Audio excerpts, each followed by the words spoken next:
Perfect. 2 minutes past the hour. Good afternoon, good morning for those online, and good evening for whoever is connecting from different time zones.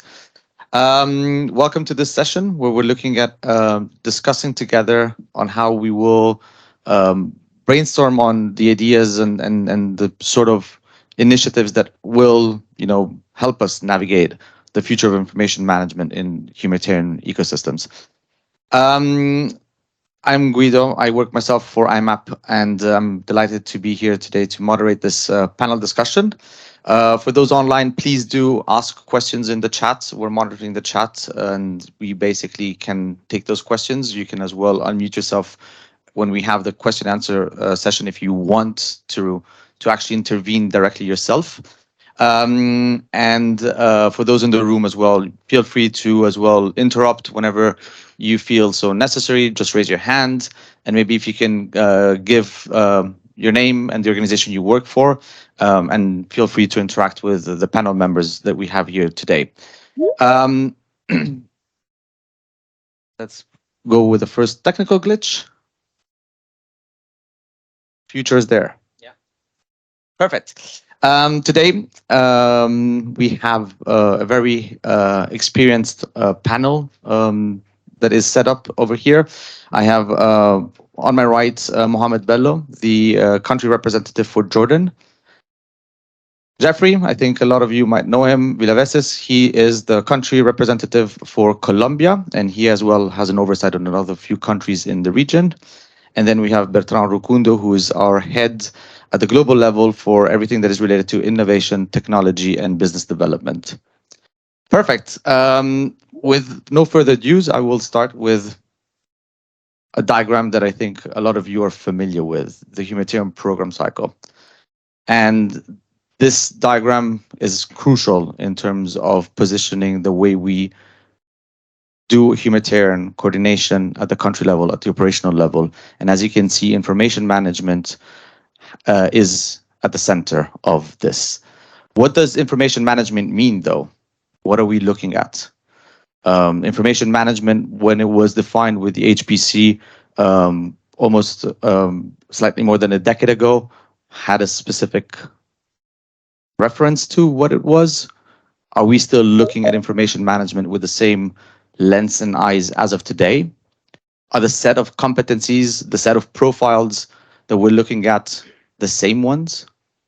So this panel discussion will really try to sort of demystify how things are evolving, not only in the world of information management, but as well in the broader humanitarian ecosystem in terms of how do we support scales up to better support the decision makers and to be more operationally relevant so that we can save lives in a more timely, in a more efficient, and in a more cost-efficient manner as well, while engaging as well with those who are themselves affected by the disaster so that we can avoid having a top-down approach.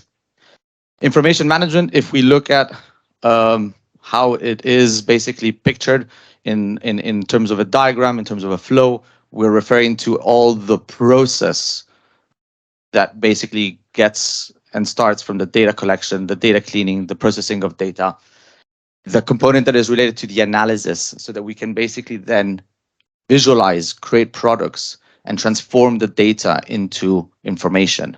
And then obviously we're looking at what it actually means in terms of making sense of the data, so that we are as well able to basically put aside the noise that is generated with all these data flows, this information that today is existing. And that's another game changer. 10, 15 years ago, we would struggle in collecting data. Today, we are here trying to make sense of how much data is existing and actually what we need and what we need to pick to be able to structure decision-making processes in a more effective manner. If we look at how, some of these things can be broken down, we can get into more complicated, sophisticated diagrams such as this one that I won't go into the details of it. But basically, the process is not as simple as the slide that was pictured before. It can get really complicated. It can get really, really very much into the nitty-gritty details. If we Google an information management cycle, there is actually no standard process that is commonly agreed, that is a reference. These are examples from various organizations, various data literacy websites that refer and interprets their information management cycle in their own manner. So today, once again, I'm very delighted to be here to moderate this panel discussion. We will have 3 case studies, respectively from Colombia, the way we at iMMAP do innovation, with one specific concrete case study from Afghanistan. And then we will as well look at how in the Middle East, in Jordan, we have as well been looking at the whole process of information management and how we can as well disrupt the way that we've been doing traditional information management in the humanitarian ecosystem by leveraging technology, by leveraging new methods, new tools, by engaging with communities on the ground, by utilizing the private sector. I think everybody is now familiar with ChatGPT. It's the buzzword. I think I heard it thousands of times this week. We need to as well be cautious about what the limitations are of all these tools, these processes, what the risks are when it comes to humanitarian actors, and how can we mitigate those risks. So without further ado, I'll hand it over to Jeffrey to initiate the process. And once again, feel free to interrupt. It's we have 1 hour and a half together. Let's have this become a joint conversation with question and answers, and feel free to interrupt whenever you feel necessary. Thank you. Hello? Yeah, okay, so thank you very much, Guido. I'm going to talk a little bit about, I've already made a presentation earlier and yesterday on community engagement, and today I'm going to try to bring in a number of things around 3 main pillars that I think are changing information management today, and have the potential to revolutionize how relief is delivered in the future. One is, and I'll illustrate all these 3 with the very few slides I have here, which are 3 slides. One is related to partnerships with private sector companies. So taking advantage, one question I think is, how can we take advantage of the advances that the private sector's had? As usual, I think that the humanitarian sector is a bit behind the curve on technology. There's an awareness, obviously, in this group of people who are here in CICG about a lot of the potential of it, but it hasn't been implemented as much. And so the question is going to be, how can we take advantage of the technology that's out there? And the private sector partnership process for information management specifically needs a lot of work, I would argue.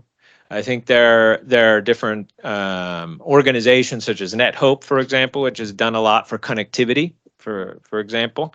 But information management and what it means in getting it to decision makers, getting the information that is gathered to the decision makers that need to have it, is very complex. It's very complex.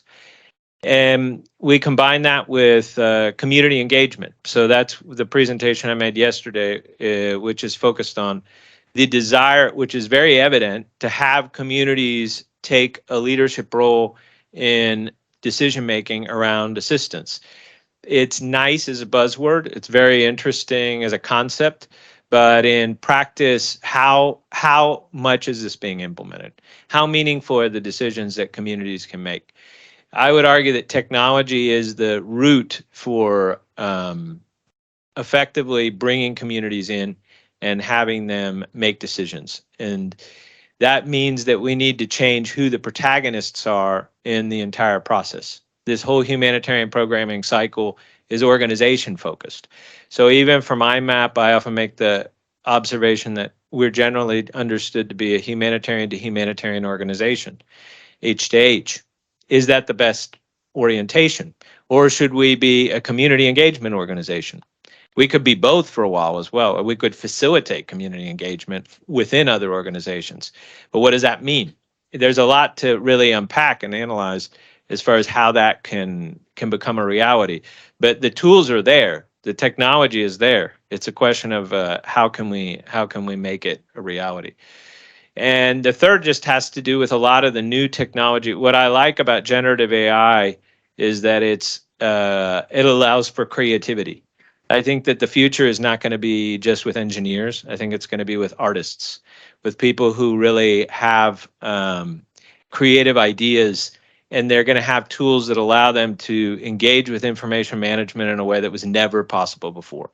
So, and I think generative AI is the way they're going to be doing it. That's the reason I'm more excited about that than crypto or blockchain or any of the other recent technological innovations that have been out there, is that it allows people to, in a record time, really create something, and with fewer people. And I don't think it's going to create massive unemployment, but that's a whole nother discussion.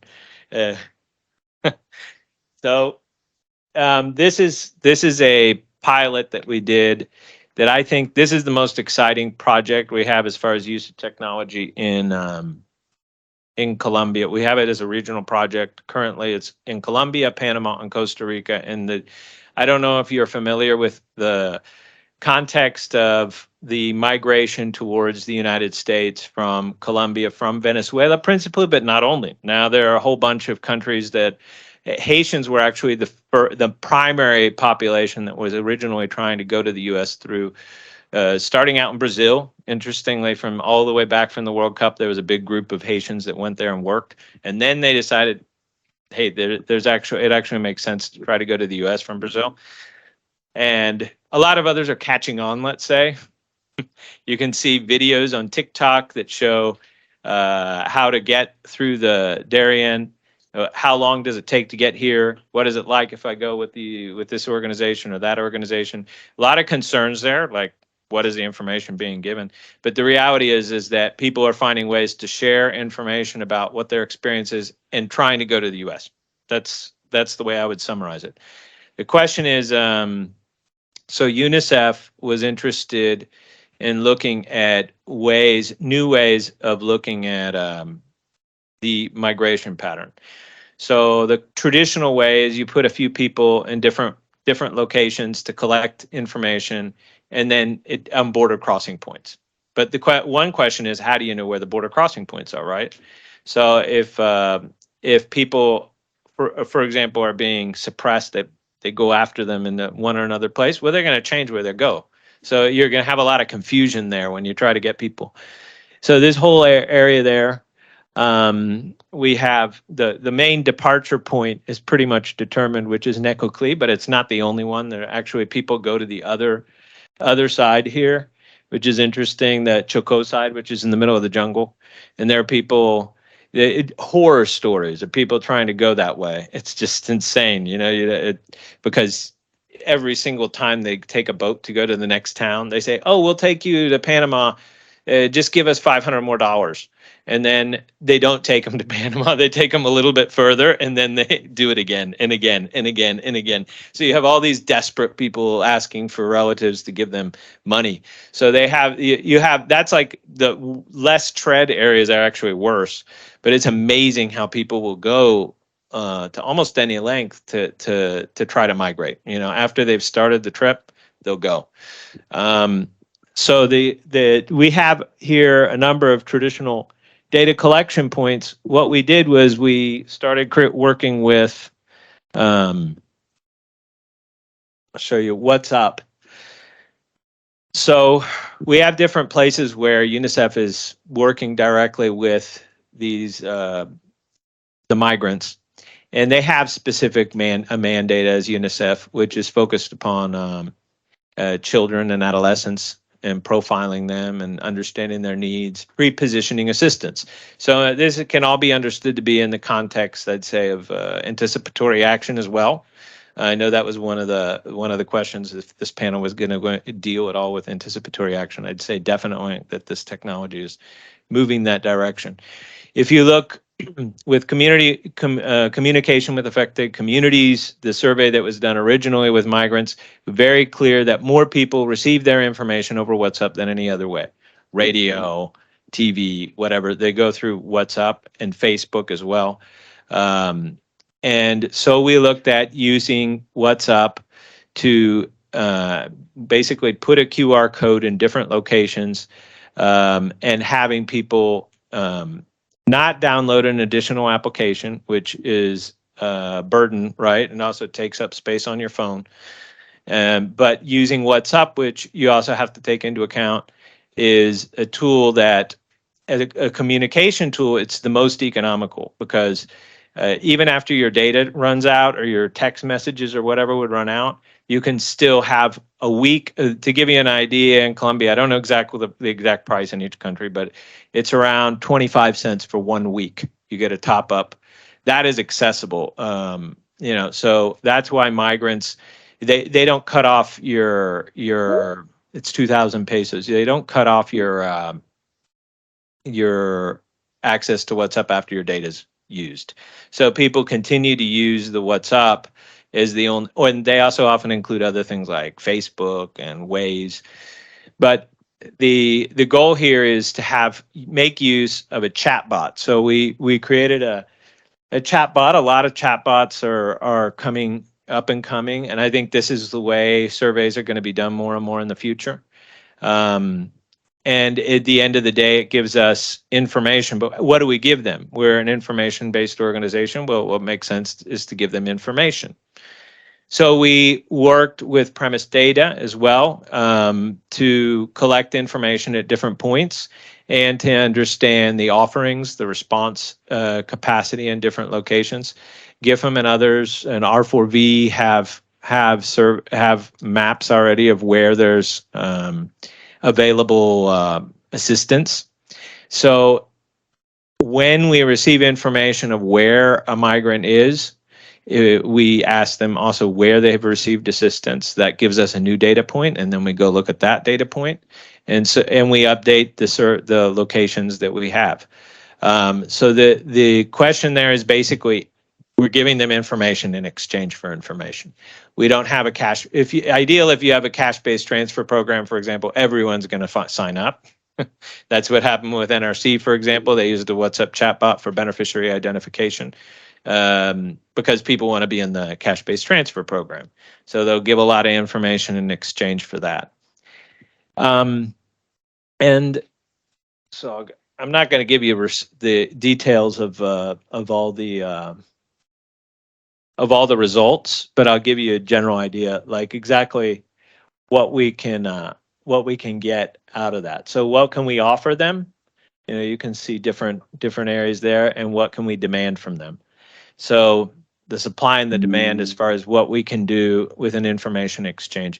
And this is something that really is easy to update. So you have a lot of information flowing through, and you have a lot of geolocation information, and you have the ability to identify new border crossing points, which you would not have if you just have people stationary in different locations to be collecting data.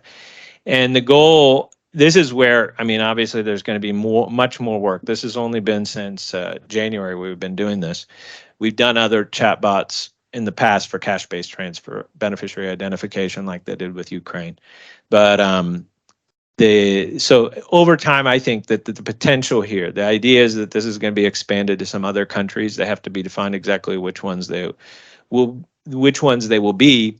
But it's sort of funny because UNICEF has to decide, for example, which country offices are interested in adding this functionality. And so UNICEF Mexico, maybe not. They have to analyze it. There's a bit of concern on the part of the government. But in reality, we already have thousands of data points in Mexico. Why? Because people move. And so when they share, I don't have information on all the supply or all the locations where they can get assistance in Mexico, but I have information from the people moving through Mexico. So they don't, if you're already moving, you're going through all these countries one way or the other. And so you're going to have a lot of location data shared. And it tells you a story, because right now you look at like this HPC cycle, the humanitarian programming cycle, it's country by country, right? So you lose context. What happens in Nicaragua? It's a black hole. What happened to all these migrants? They go through Panama. They go on a bus. People want to get them out, so they say put them on a bus. They go on the bus, they go to the border of Costa Rica, put them on a bus. And then they get to Nicaragua, and then, well, no one wants to stay in Nicaragua apparently, so they don't put them on a bus. They just like threaten them, so they have to get out of there. But at the end of the day, the question is, how do you tailor the assistance? And so we're getting information that needs. Then there's a responsibility to how you tailor a response as well. I think that's about it for me. And I don't know, I think we'll do questions later, but that's the case study I wanted to share.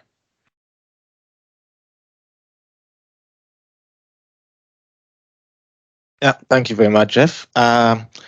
Jeff is talking about how do we engage the community. So what I'm going to talk about is the community, but I'm going to talk about the humanitarian community. So let's step back a bit and let's give us a scenario. I see a lot of IMOs, and we are all humanitarian in the room. Let's just say country X, there is a disaster. Let's say there is an earthquake. What happens? We have emergency teams that are deploying on the field. They are setting up data collection systems. We have IMOs that need to be recruited. You get them on the field, they set up all the systems, analyze data, create dashboards. When they are creating dashboards or maps, they are reaching out, oh, does anyone have or COD or the different admin boundaries of this country, and X forever. And it's painful. And here I'm talking about the big organizations, right? But imagine the national NGOs, the local NGOs that are actually first responders. They live there, they live in that community. They don't have the resources to hire GIS experts. They don't have the capacity to get these expensive softwares that can be used to process and respond and provide this information that is much needed on the field, on the ground. So what happens with them? It's trying to respond to these needs that the platform I'm going to introduce right now was made. The platform is called HSDC, Humanitarian Spatial Data Center. It was implemented, is still being implemented in Afghanistan. It's graciously supported by our friends USAID, BHA. And what does it do? The platform, it helps, it's a disaster risk management platform. To simplify it, I would say it puts back the information in the hands of the users, the humanitarian community. And those users don't have to be experts. Let's say, I'll just say what it does, and then I'll explain, I'll give some examples. So it's a disaster risk management platform. So instead of going around looking for the information that is much needed when a disaster hits, this platform will provide all the information that is needed beforehand, before actually the disaster happens. It helps us to be more proactive instead of waiting when a disaster hits and then you going around trying to find all the information you need to respond. The platform is a central database of all this geospatial data that is much needed when responding to a disaster, or maybe even responding to other needs. It doesn't even have to be disaster response, it can be other humanitarian or even development related needs. And then it can be, it's also made with the purpose to be a risk forecasting platform, and with some, I'm trying to keep it as simple as possible. So the platform is feeding data from live, publicly available data. Some of these data sets are updated like every 2 minutes, every 5 minutes. So some information is almost live, and it's feeding into the platform. I will show the platform how it's made. The platform is made with open source technology, and it's freely available to humanitarian organizations in the country. So what does it do? Let's say you are a protection officer in Afghanistan. You are deployed, and you are wondering what location has most children that could be at risk of. Let's say it's winter, and you are planning, let's say, some activities, and you are wondering, how am I going to do this? In a typical traditional way, you will reach out to the IMO in your protection agency or protection cluster, or in your organization, and then that's if you like, you have an IM person. And if you don't have an IM person, then you need to do it yourself. And then it takes, even if you ask your IM person, the person will go around, try to compile the data, get you the product.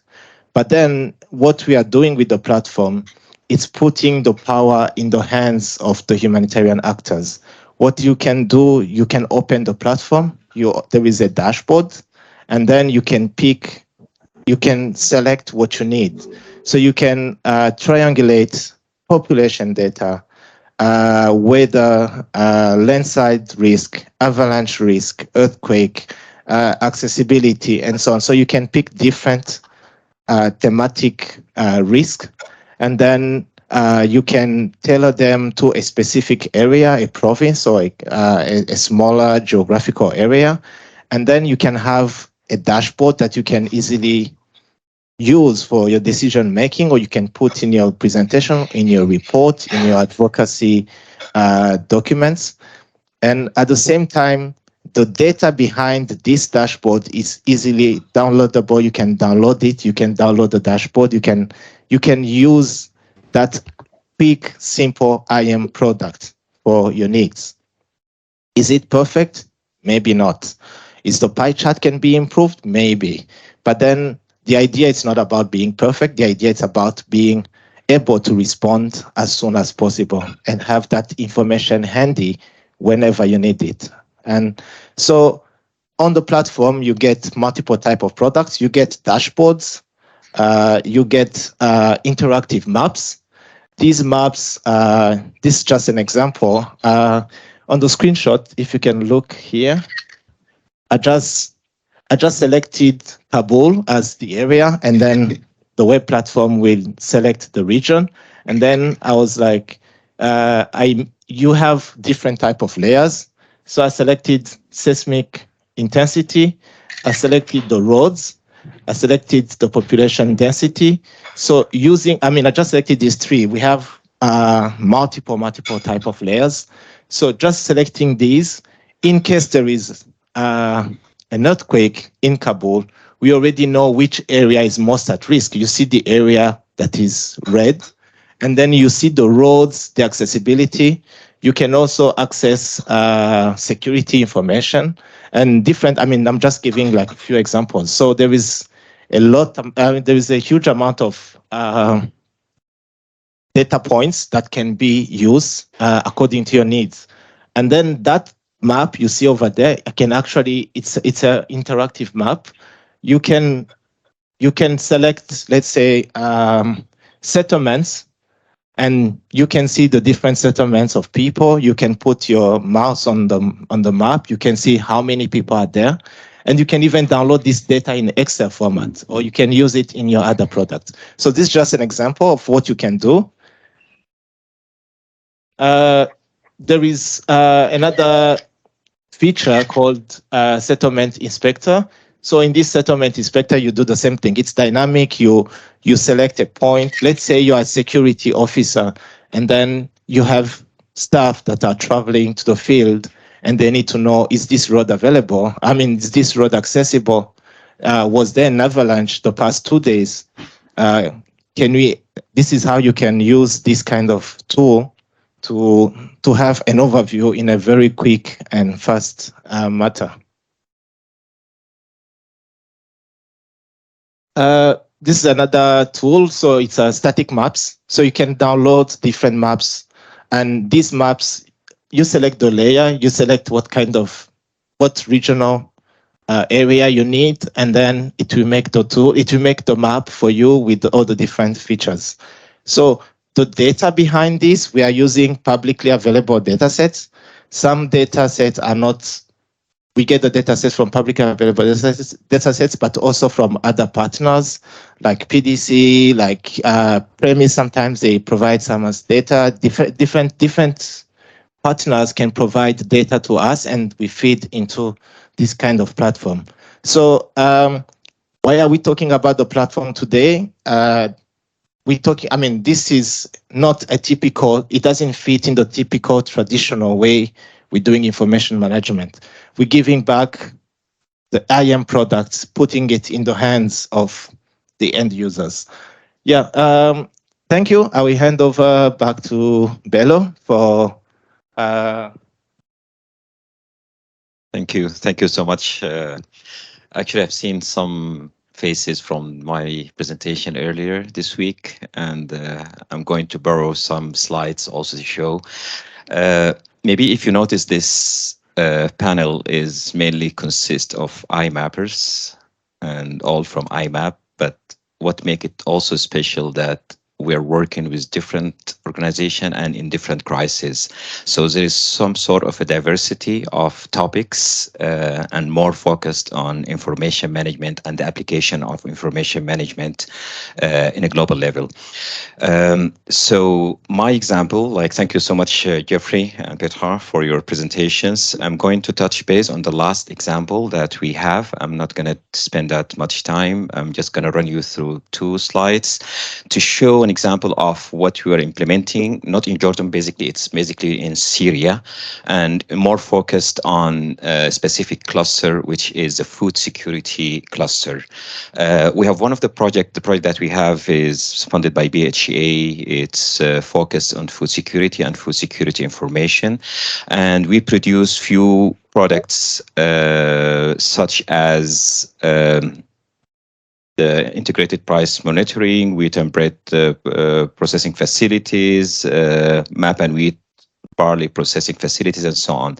So to do this, we're doing it some sort of a remote exercise while we are based in Jordan, utilizing the capacities of our partners on the ground, and also some of the private sectors in Syria to be able to collect the data, analyze it, and visualize it.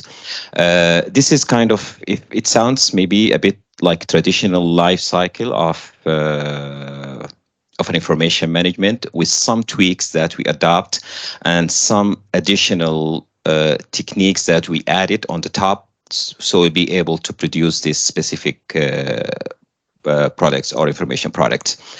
If you look at the product development pipeline, it's divided into 3 blocks or parts or stages. The first one, as usual, like preparation, and I'm pretty sure most of you are able to suggest or to guess what is in the preparation part: collection and analysis and reporting. Maybe if I ask the audience now, they'll be able to okay, we can put this in here and put there. But anyway, I'm just going to run you through it very quickly. First of all, the concept development, to develop a concept about specific product, like for example, the wheat and barley facility mapping, discuss it with the cluster, with the partners, decide about it, what need to be out of it, and so on. And then study and plan the product, do the necessary coding for the data collection, and so on, and then train our data collection partners on to how collecting this specific data. Then coordinates the data collection, and this is one of the toughest process that we need to do, because you need to coordinate some data collection exercise while you are in a remote modality, moving to data cleaning and follow-up, making sure that everything is fine, and then provide the feedback if anything need to be recollected or verified, and so on. And then data analysis using some tools that has been adopted for a long time that facilitates the process. Then data visualization, followed by report writing, report fact sheets, dashboard, and so on. Production, layouting the product or the project or the report in a way that's more appealing and inviting for the audience to read. And then dissemination, which is basically conducted by our partner or the cluster specifically. The strengths of iMMAP Jordan/Syria is basically this part where we have some tools that in-house developed to facilitate this, and some SOPs and procedures that followed to make sure that this information has been collected perfectly. That's it. This is the 2 slides. I'm not going to go further on more details, but at the bottom line, as you see from Syria, Colombia, Afghanistan, different applications with different possibilities, with different opportunities, different techniques. But at the end of the day, there is no specific standard.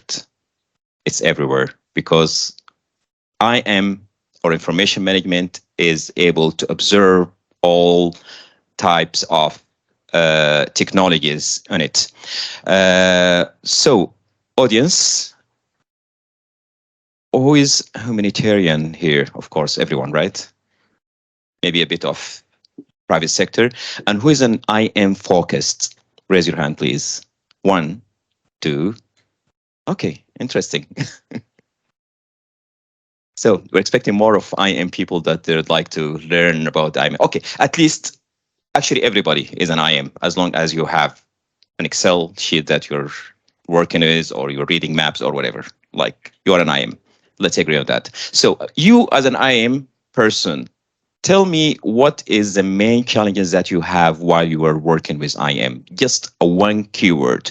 Use your mobile phone, scan this code, put the word there, and tell me what you think. And those who are online as well, you can do that, of course.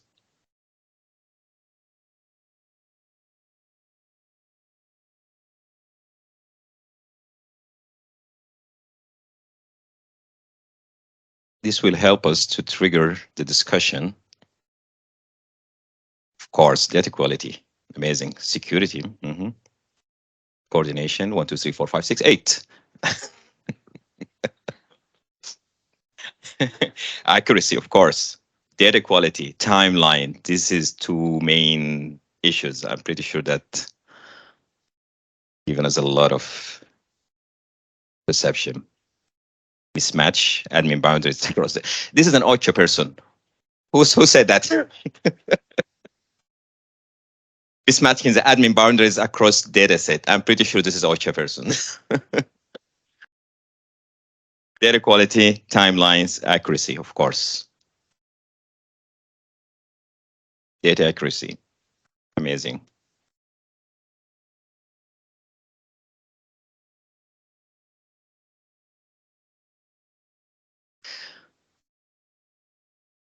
I think now we came up with the main recommendation from our panel, right? Okay, so I'm just gonna leave the floor to our moderator to lead from here on. And if you have any questions, of course, please. Any questions? Comments? This is a panel, yes, but of course, all of you are involved in this discussion. Okay, so over to you. Thank you, Bello, Jeff, and Bertrand. I think while this is getting still filled in, maybe I see online, Olivier, you have raised a long comment. Do you want to maybe intervene and you unmute yourself and you can maybe talk through your points, Olivier? Is that possible technologically wise? I guess so. I think so. Can you hear me? Yes, loud and clear. Thank you, Olivier. Well, thanks for thanks, Barry. I put down as a comment because I didn't want to interrupt. But I really like the points that you made. Thank you very much for the presentations. Jeff, especially your point around creativity. I guess what I wrote in there was really about the fact that looking ahead, our main limitation is our creativity. Our technology allows us to do most things, at least most things that we can't imagine. And I think it's all about how we formulate the questions that we ask about the technology now. And the point that I was making in the text was that what we're lacking as a community is a formal description or definition of our use cases, of a framework where we can actually define use cases to which we can then develop solutions. So for us to be more demand driven, we need to be able to formulate that demand better, and we need to understand what are the dimensions of an information management use case. And I think the community's existed for 25 years now.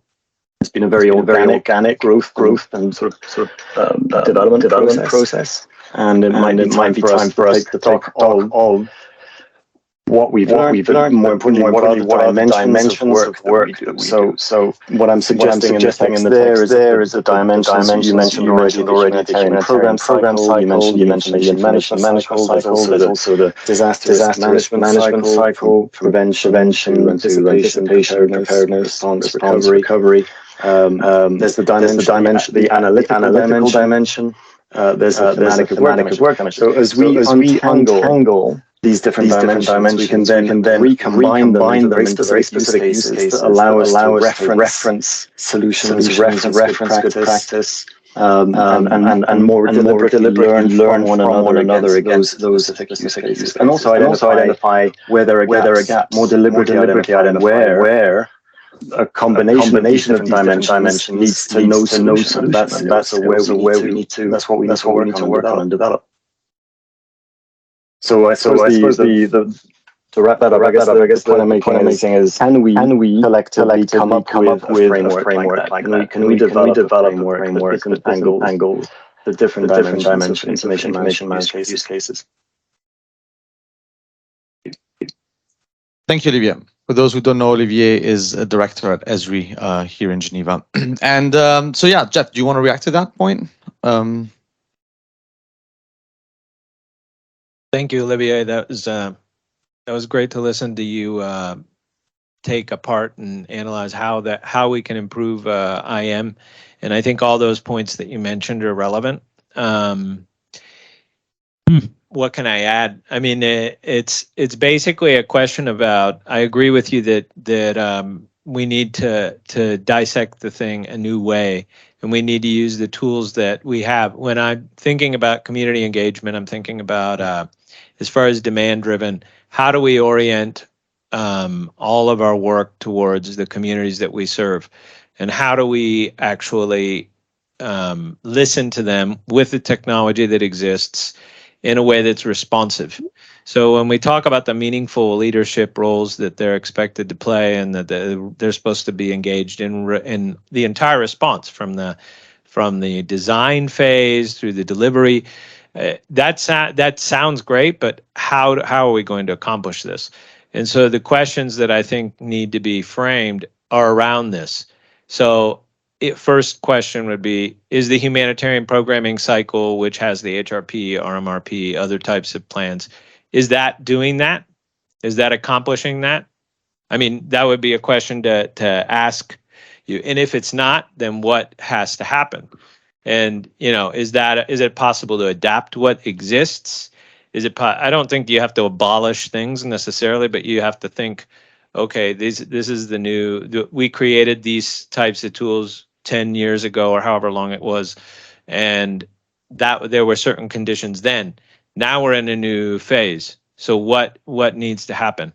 And we have to pose the question to the tools we have as well. So even though we have the data center, for example, what could be done to make that data center data not just accessible to the organizations? How could a community access that information? How could they see it on a map in their own community?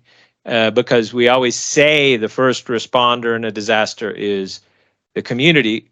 What tools are we giving them? Right?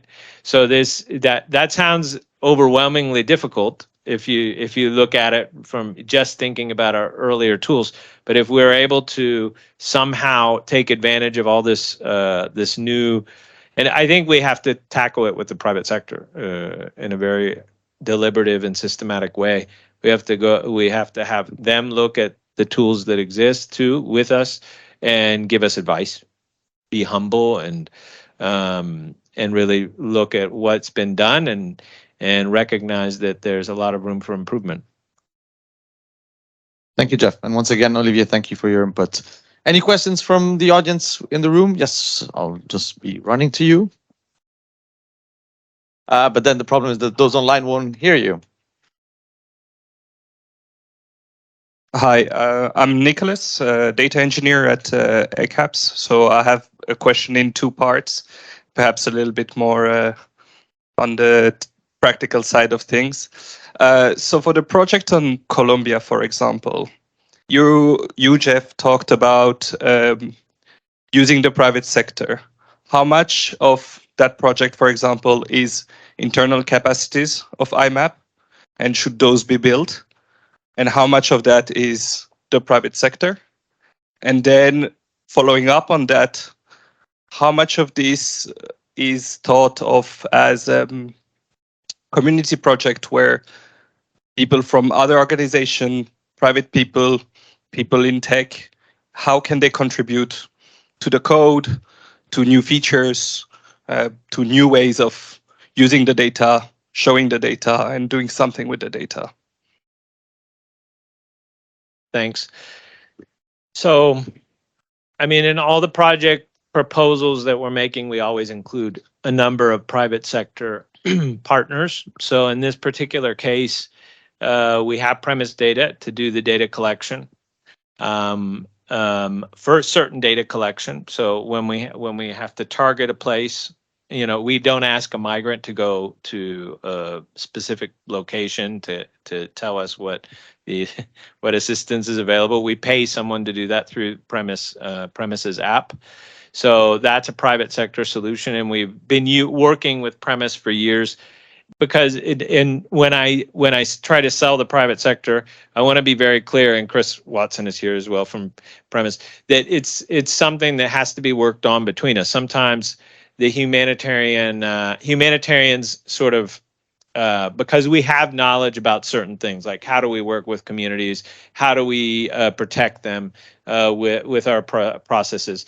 And sometimes the private sector doesn't have all that experience. So Premise has relatively more, but it's a learning process to figure out how to use each tool, every single tool.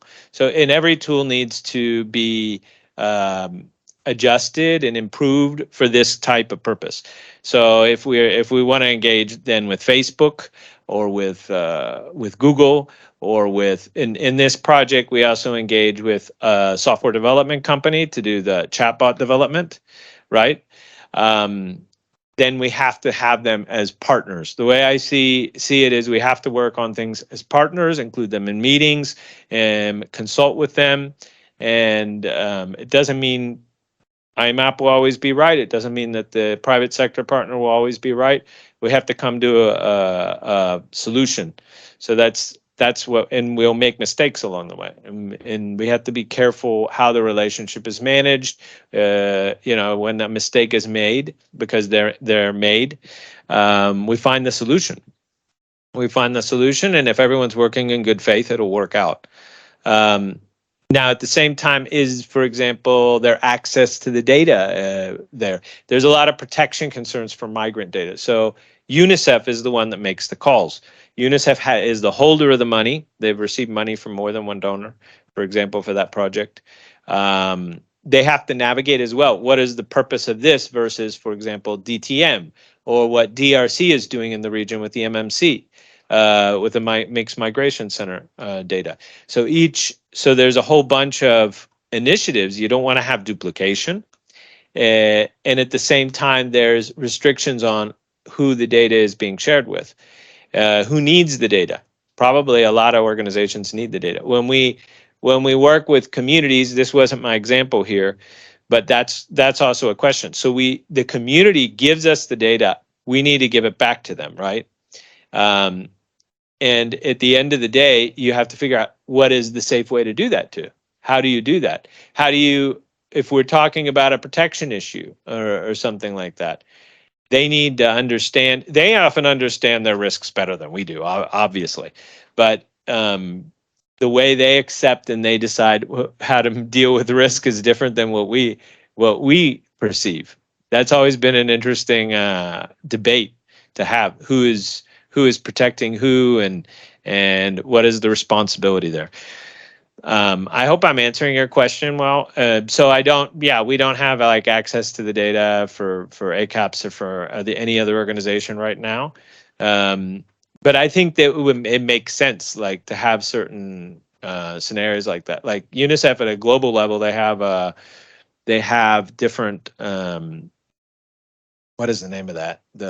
They have tools that allow you to go in and look at their data, and also the data they get from the private sector, because they get a lot. But like, I remember you have to actually be in New York to get some of the, you have to send someone to work in New York to get, which one of any of you remember the name of that? The something box that they have, and you can get access to a whole bunch of interesting data sets like CDR and other sensitive stuff, but you have to actually go there and see it. So there are mechanisms. My point is that there are mechanisms. Sometimes they're not always practical. But there are mechanisms that probably need to be worked on more as well. Like, how are we going to effectively share this data with whoever needs it, and also avoid duplication, because I think that's also a threat, to have money spent on getting the data a second time because someone doesn't have access to it.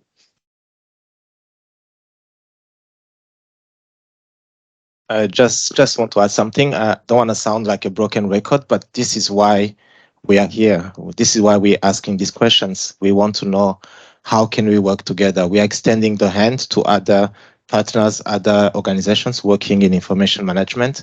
How can we collaborate? How can we do better what we're already doing? And they say no man is an island. But yeah, let's work together. I know from technical perspective, a lot of collaboration happen. As an IM, you always reach out to someone. I have this Power BI dashboard that is broken somewhere. How can I fix this? We do talk, on Skype, on Slack, on different platforms, informally. And I mean, information management, it's a very small, neat network. People talk to each other. But then what we're asking here, how do we move this from just a technical perspective and put in place the mechanism, the official mechanism to actually make it happen from the leadership, from organizational perspective? Yeah. Yes. Thank you.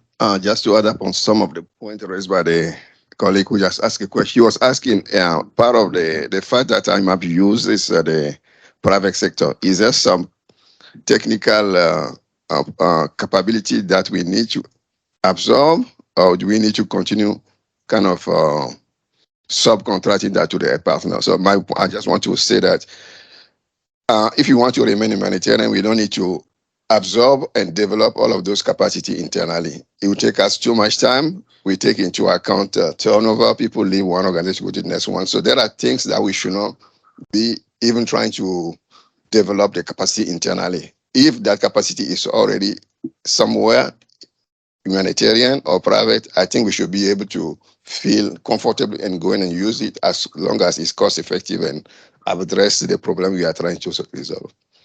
Thank you. Thank you, Aberdeen. I think we all agree on that, and I think one of the highlights as well of the Grand Bargain is exactly effective partnership with the private sector without having to own all of those processes. Whether it's the big actors providing logistics support to World Food Program, but for us in the ecosystem of information management, it could be the premise, it could be other of the actors that are there as a tech provider, Esri, Olivier's online, to build those capacities jointly and together. Yes. Mentioned quite a bit. There was also somebody writing this on Slido. We have to avoid duplication, and how would we? Is there a method, a process in line? I'm interested in this because I am working on creating a method for consolidation of all sorts of things. And the other thing I wanted to say was about who should have access or not in the private sector. I can think of a couple of actors, or might be problematic that they would have access to this, like real estate developers, or they would know where they would have more of an advantage to build or not. And also insurers, those would be a bit problematic, I think. Yeah. Thank you. Anybody wants to react to this from the panel? Microphone? Mic? Yeah, I mean, we have to look like, how does Creative Commons, for example, deal with these types of issues? Generally speaking, if it's open, my understanding, and someone can correct me, is that you can use the data for private sector use as well to get money or anything. So the question is that you can, for example, use data that's in a Creative Commons license for a for-profit purpose. So I mean, the question is going to be, is everyone allowed to still have access to that? There are other licensing arrangements like copyleft, which I think is interesting, which means you can't then there subsequently copyright an idea or data set with a derivative product. So that can maybe protect some stuff, but I'm not an expert on the different ways that on those licensing arrangements, but we usually do try to publish things with Creative Commons licensing if possible. Thank you. Here's another question. And just to add on what Jeff, I mean, in response to the question, sometimes we just have to look at the greater good. If making these tools or these data sets to make them available, and they're going to save thousands of lives, or at the same time they're going to be used by a greedy person for commercial purpose, I think it's clear. I mean, sometimes we just can't control these kind of things, but then we need to look what we do. Sometimes, like just as an example, the tool I showed for Afghanistan, it's available. Yes, it's freely available, but then you need to register, you need to be approved, and then you need to read what are the requirements, the regulation about the use of the tool. So maybe that's what you can do to regulate the use, but then without restricting the access. Yeah, over. Hey, I'm Jessie. I'm Global JS Manager at Humanitarian OpenStreetMap. And one of you mentioned something about that there's no network that's focused on AM, which that was an interesting idea. And I'm seeing leadership in the middle there. And so if any of you want to comment a little bit more about that and like how a network might play a different role than the working groups that we have, the IMWG and yeah. Perfect. Hello, Jesse. Want to take this one? Can take it. I think I'm the one who said it. Yeah, yeah. Maybe yeah. I misspoke. Not that there is no network, but the collaboration and the way we are collaborating in information management can be improved. That's what I meant. Yeah. We have an IM working group. There is a meeting once every month or every 2 months where we discuss, and then usually during the meetings, it's about what this organization did, what the other one did.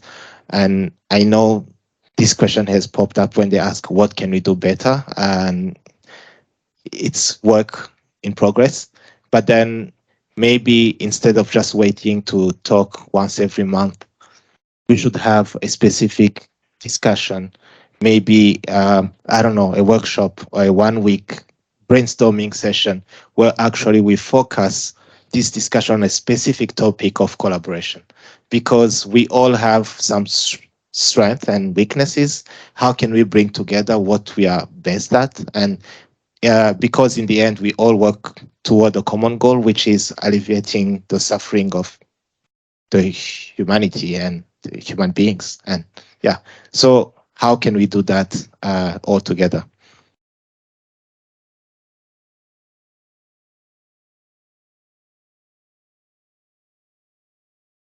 As far as leadership, I think we always talk about community leadership.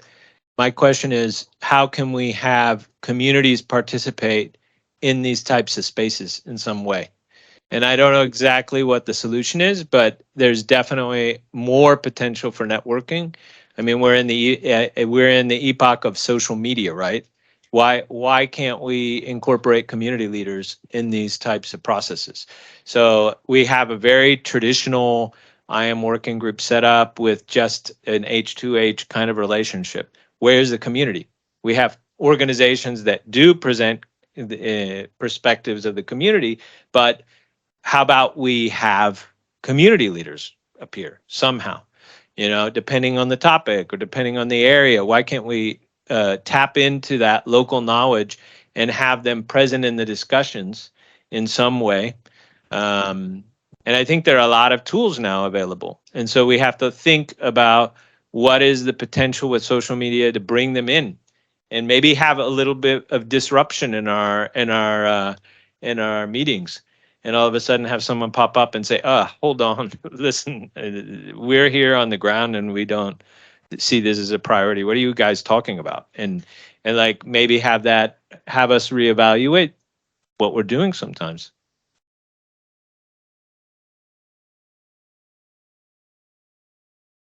I would like to ask a question concerning the food security example in Syria. You said because you are working from Jordan, so you are working almost like remotely to collect the data. So how do you choose like the communication channel to identify, for example, your partner or business actor? And are there any criteria that you use to identify this issue and ensure like that those criteria can be met even when you are working with them remotely? And the second also part regarding that data collection, when you train them, do you train them like remotely or face to face? And later when they collect the data, how you are able like to ensure that the data quality is reflecting what you want, and also it's reflecting the community needs, so the community need can be engaged really well like in the data provided to make like to design the program or making like the decision regarding this. Thank you so much. Your good name, please. Ihsan, and I worked actually 6 years ago, like with UNHCR in Syria. So I worked for a long time in Syria. Yeah, thank you. Thank you so much, Ihsan. It's a very good question, and maybe if you have attended the session earlier this week, would have answered all your questions. But good that you raised this question. We are part of the food security cluster as a partner, basically working on specific product together with some other partners as well, such as Reach. In terms of the remote data collection or deciding about the data and so on, it's a collective decision among all the partners for Northeast and Northwest. So we're not deciding about it.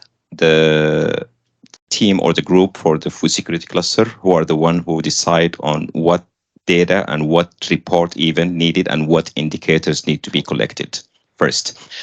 Second, in terms of the training, we do the training remotely, and it's a bit of a challenge. It took some time to be able to learn how to do that in a way that minimize the amount of errors or glitches in the data.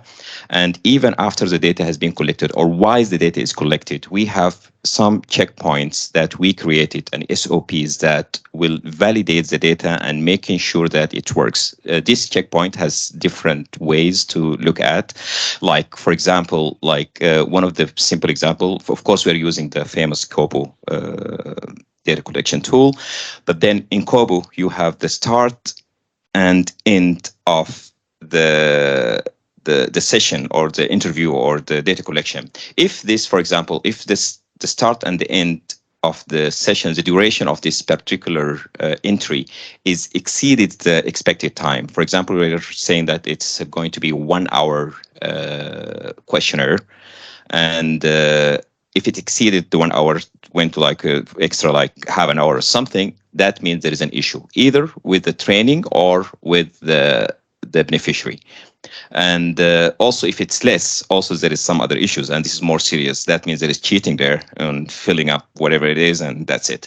And also there's some checkpoints, other checkpoints, example of checkpoints that we're doing. I don't want to just go through all of them, but at the end of the day, this is how we do the feedback and validate the data. After the data has been collected, we're not going ahead and producing the report. We need to run it through the local partners on Northeast and Northwest. No local partners. Some of them are local organization or international organization, to look at the data and to see if it makes sense or no. And if they saw any issues with the data, then we need to do another round of validation. I hope this answered the question. Thank you, Hassan. Thank you so much. Thank you, Bello. Any other questions, comments in the room or online? Abdul, yes. Thank you, Guido. Just some thought. Since we are talking about technology and humanitarian, we're looking at the survey. People mention accuracy, data accuracy, timeliness. How far should we go in terms of using technology to resolve our issues? Sometimes I have the impression that more we try to be accurate using technology, it may take longer to come up with solution to address some situation that may change in a 30 days or 60-day time. And at the same time, you want to get to some level of accuracy. So somewhere there should be a trade-off on how much, because humanitarian work is not a exact science, not always, and it should not be if the reality is changing on the ground. So technology is there. It can allow us to do a lot in a more specific, precise way. Where ourselves should we draw the line and say, okay, past this level is a waste of time or it's a waste of resources, just throw an idea there. Thank you. Can I comment on that? Please go. Thank you, Abdul, for this example, especially for the timeline. Maybe you're all aware of the recent incidents in Sudan, the conflict that's ongoing for the past 12 days. And I'm part of a voluntary team that they're doing some sort of a quick response in terms of data, especially for the pharmacies or the health facilities like pharmacies or hospitals and so on, because there is a lot of hospitals and pharmacies that are not functioning. And the data need to be collected rapidly to respond, because like every day it counts. And we started like some sort of a WhatsApp group, and to think about how we can work on that. And me as IM person, I've been involved in that. And there are some developers, they're like mobile application developers, some kind of fancy technology that they would like to help. And one of the things that they started to think of, okay, why don't we do like a mobile application that you be there and then you can collect this specific point and so on. And it's like kind of a complicated thing. It's going to be really fancy, but it's not going to end up in like 2 or 3 days. And the other options that I recommended, let's put in a Google Sheet with some columns, let people fill in whatever information they have, and then we can respond quickly. The guys, now is the 12th day of the crisis or the 13 days since the conflict started, they didn't finish it till now. Our tool, the simple Google tool with a simple dashboard that take right away from the Google tool, is more efficient and more used by the public there. And this is like an example of what just Abdul mentioned. So it's kind of a balance based on like, especially if it's a humanitarian and it's need some sort of a quick response. It's not like when you're talking about something for development, for example, and like might take longer time. Thank you so much. Thank you, Abdul. Yes. To follow up on what you said, if information is given to such actors as real estate developers or insurers or other parties who would use that information to essentially extract value from local resources and the local population, then the local population and the country should be informed on par with these private actors in order to defend themselves appropriately against such exploitation.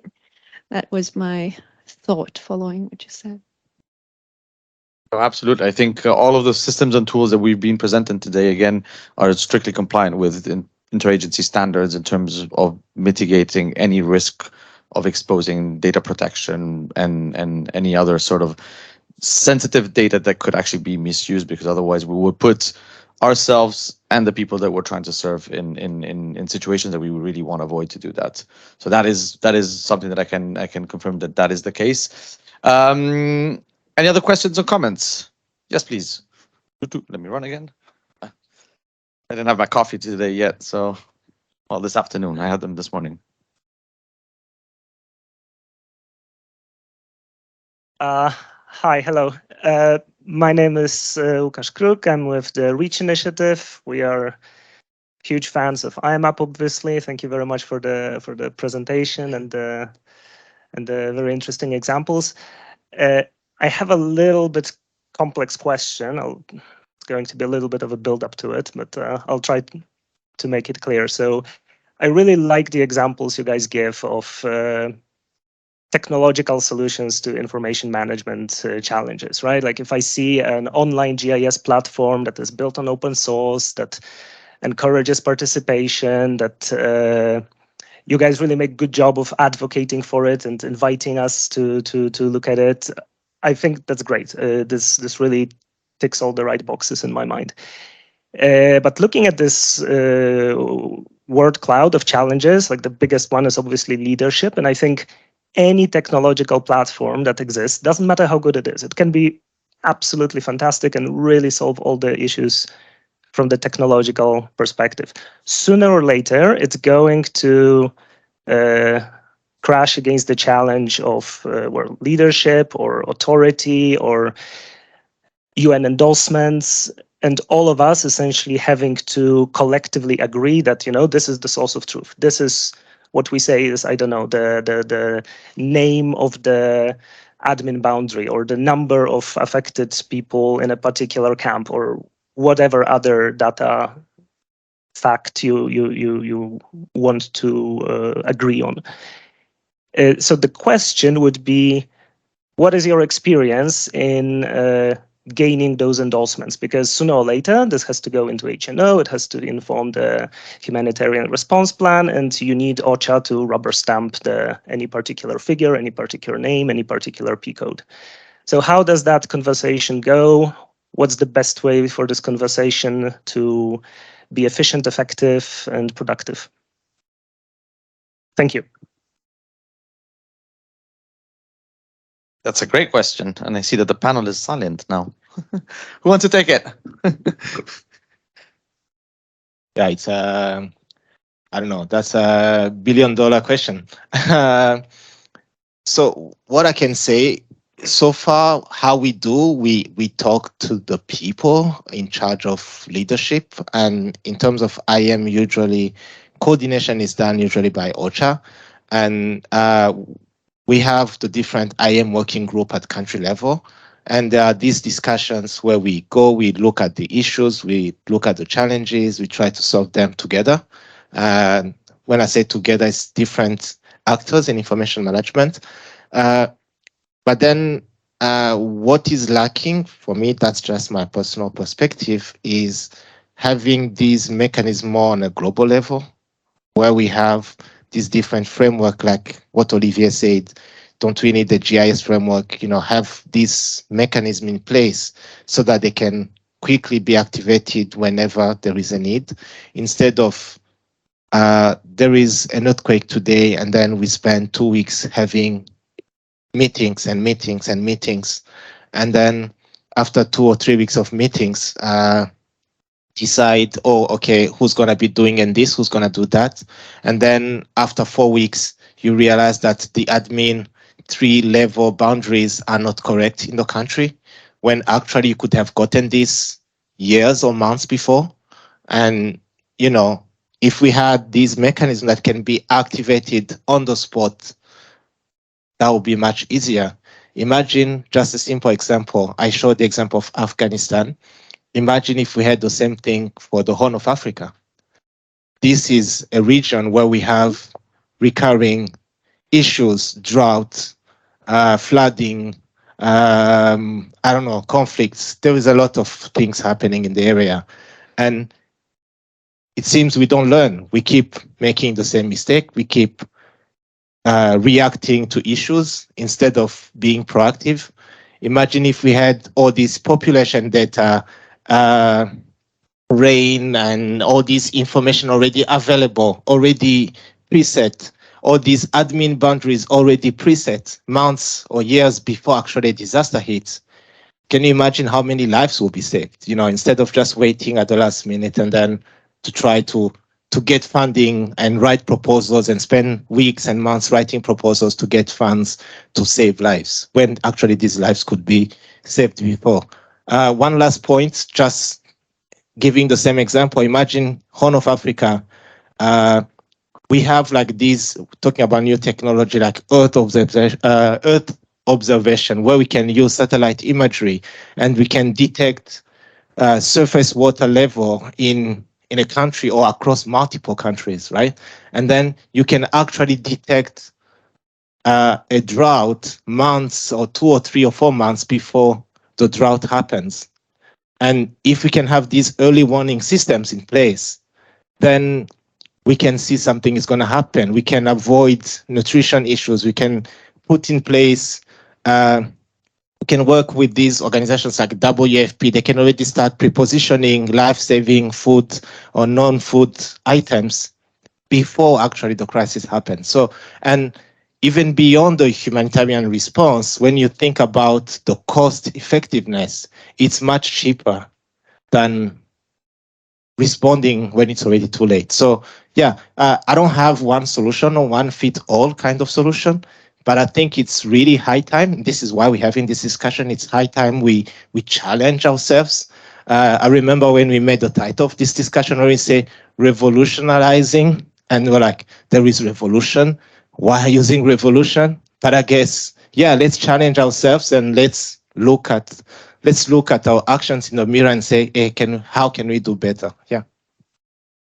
And as well, taking one step backwards from the technology component, which I fully agree with your statement, I think our role as well, and you know, with Reach, with other partners, with Hot Humanitarian OpenStreetMap and the private sector, for us to actually empower other actors as well and scale up as a community to help all these information management systems and processes get where they need to be in terms of the data flows, in terms of making sure that the accuracy of the data, the timeliness of how the data is collected, are not only then relying on a system or on a software, but can actually be then interoperable, can be actually shared, can actually be made available through APIs to other systems, so that we avoid duplicating the software infrastructure. And the way, as you probably know, iMMAP operates, we're project-based. So that level of endorsement that you're mentioning, we do obtain it at the country level. There's no ambition then to scale it up at the global level. But at the country level, these processes that we've outlined here today as examples are ways for us to push the boundary of how the traditional definition of information management was defined 15 years ago in the HPC can actually be actionable. And they do fit inside, you know, the planning processes within the HNOs and so on and so forth. We do engage with the clusters. We do engage with OCHA at the country level.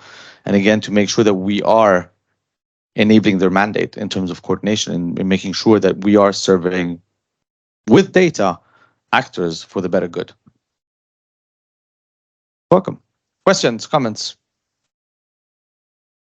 Online, I think we have nothing for now. Is there anybody online who wants to step in and unmute?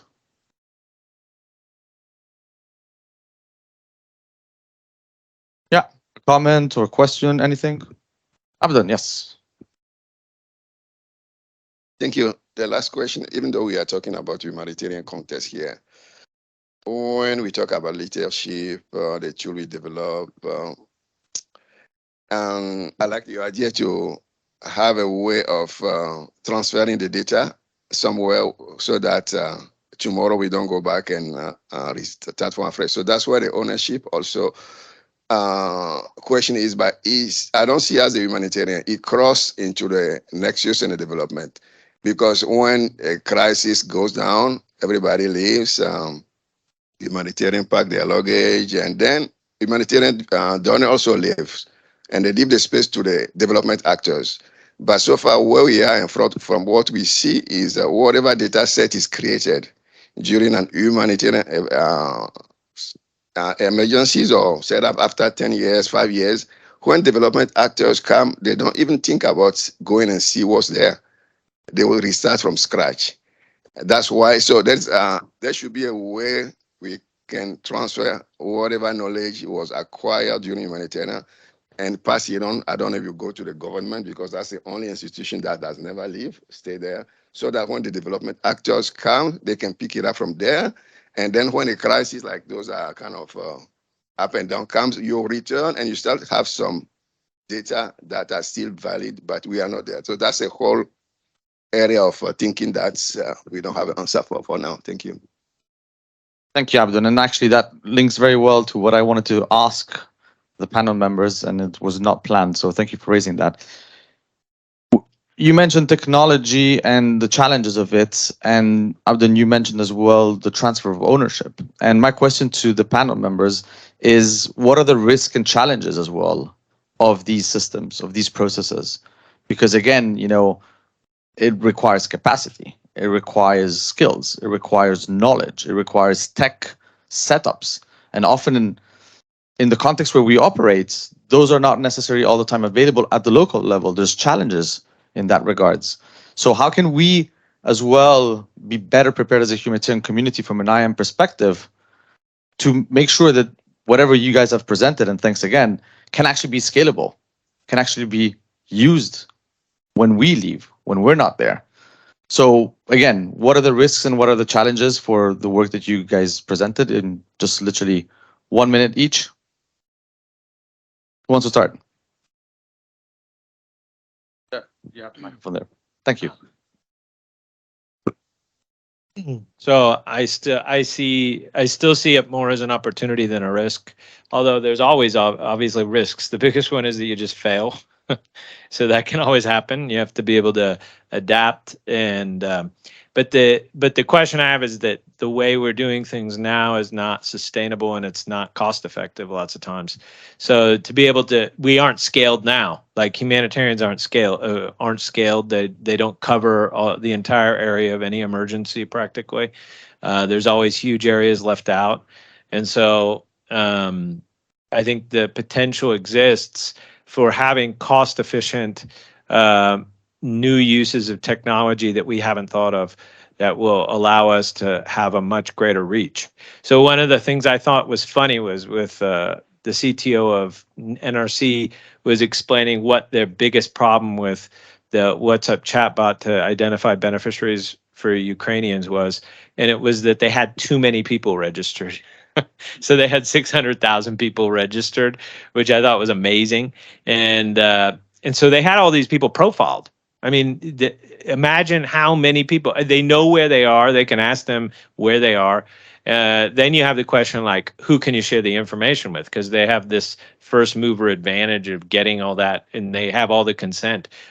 How did they structure their consent for Ukrainians? Like, can other humanitarians use that? Those are questions then that need to be answered as well. So there's a risk that, like, NRC is the only organization that understands all Ukrainians' needs everywhere in Eastern Europe.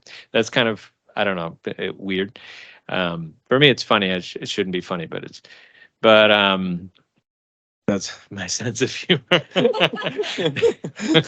But in any case, but you know, I still see it more as an opportunity. But obviously, yeah, you have to navigate a lot of new issues whenever a new technology comes out. Yeah, thank you so much. And I might see it like with two flip coin. Like first, it's a challenge because like we suppose working on the humanitarian, which is a short term, and that means that the response need to be quick, as I mentioned before, and the technology need to be efficient, cost efficient, and at the same time opportunity for something like, or for an organization like iMMAP, that things could be also replicated in different crises, like for example, like the knowledge management exchange that led by iMMAP as well. Like sharing the different technologies among different crises and see the usability, how things can be replicated in another context. For example, like the food security components that we have in Jordan, now it's already, we're trying to working on how to replicate that with in Ukraine, for example. Although it's not the same crisis, not the same needs and so on, but something that can be also taken there and then can be replicated. So it's a kind of a two-way thing for me. Bertrand? Thank you very much. For me, the biggest risk, I mean, there are countless of risk, but the biggest risk is inaction. If we continue doing things the way we are doing, the way we've been doing the past 10, 15, 20 years, it will not work out. Technology is moving, the world is moving, we need to move with it. So we need to discuss about these challenges. This can only happen if we sit together and talk and try to figure out what's missing and how can we get better. And this is the only way we can actually identify these specific risks and put in place mitigation measures. I know as human beings, we always resisting to change. We always talk about change management, but let's do it. Let's include localization. Let's not just say it, localization in words, but let's live it. Let's involve the local communities. Let's bring them to the table. It's sad that, the actual people who are benefiting for our systems are not sitting here in this room. Let's invite them. Let's bring them together. Let's bring them here. And then let's share our ideas, our systems, our data. We talked about interoperability. Let's make our systems talk to each other and avoid duplication and save the cost. And those savings could be used for better use for saving lives. Yeah. Thanks again for everyone. Yeah. Well, I mean, you said it all. It's a very good way to wrap it up, I would say. So thank you. Unless there's one last question, one last comment in the room online. You did it very well, Bertrand, the wrapping up, so I won't add anything. Thank you very much, Bertrand, Jeff, Bello.